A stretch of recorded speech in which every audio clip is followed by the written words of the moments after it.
So today while we were at the farmer's market, I got told that my dad fashion is on point. I don't know whether that was a compliment. Here we go. Back in our favourite spot in the backyard with our special guest, little Luke, here to share 6 life lessons that my 50-day-old infant has taught us. Number 1 is the importance of health, or as they say, health is wealth. And I'm not just talking about physical health, but also mental. Physically, of course, you've got fitness, nutrition, recovery, sleep.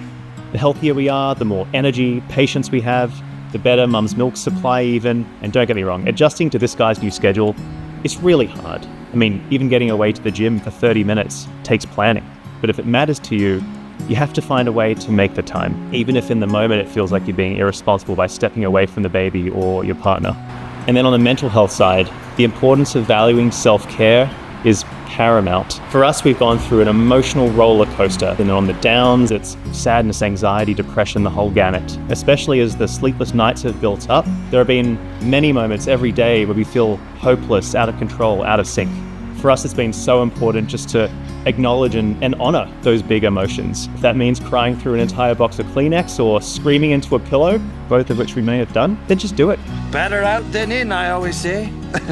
You can't serve others as well as you would like if you are chronically sleep deprived or ill or unmotivated or dead. As new parents, we've had to take the maintenance of our body and our minds quite seriously because this guy depends on it. I've had to learn the importance of reaching out, whether it's calling a friend just to hear a familiar voice or asking my family for help. Maybe it's reaching out to a community circle like a mum's support group. Whatever it might be, just remember that you're not alone and it's a game changer to share your experiences and your emotions. Number 2, the world just doesn't revolve around me. Shocking, right? Baby's needs are urgent.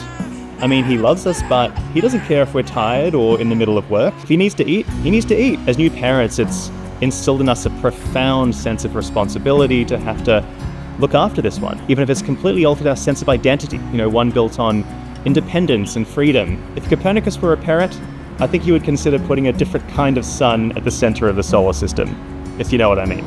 Number 3 is to slow down and enjoy the little moments. Luke will take as long as he needs when it comes to eating or playing, pooping, being changed. For us, we've just had to be honest and confront what we're going through, but also to not forget to look for and savor the good things when they happen.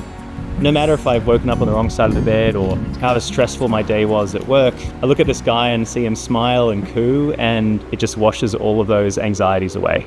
Not to mention, at this age, he changes and develops so quickly. Every day it seems he's getting bigger, more defined in the face, schedule, his preferences, his communication changes. It's just a good reminder to not take anything for granted. Number 4 is time management. I never fully appreciated the finiteness of time. I always thought that time was a luxury and I could whittle it away watching my favorite show at night, but now time is just so hard to come by. And so having a plan for what needs to get done, we're having to arrange our day to fit his schedule. And so now I've learned that there are things that I can do and things that I can't do while he's sleeping or eating and playing. Time is the most precious resource, so use it wisely.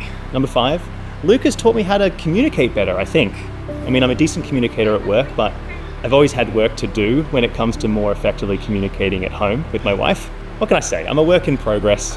But at this age, even though he's smiling and cooing and making more happy sounds, he still can't articulate his feelings or his needs or his symptoms. So I've had to learn to read his nonverbals, his body language, to see if what I'm doing is working, if he's hurting, or if his needs are being met, what his experiences are. Sometimes for me, it's felt like I was lost in the wild, wild west. And yeah, it was frustrating at times. But sometimes being lost is the greatest gift because only then can you be found, right? And Luke teaching me to be more observant and open-minded and empathetic is truly the greatest gift of all. Finally, the value of being and not doing. I've always measured the success of a day based on how productive I was.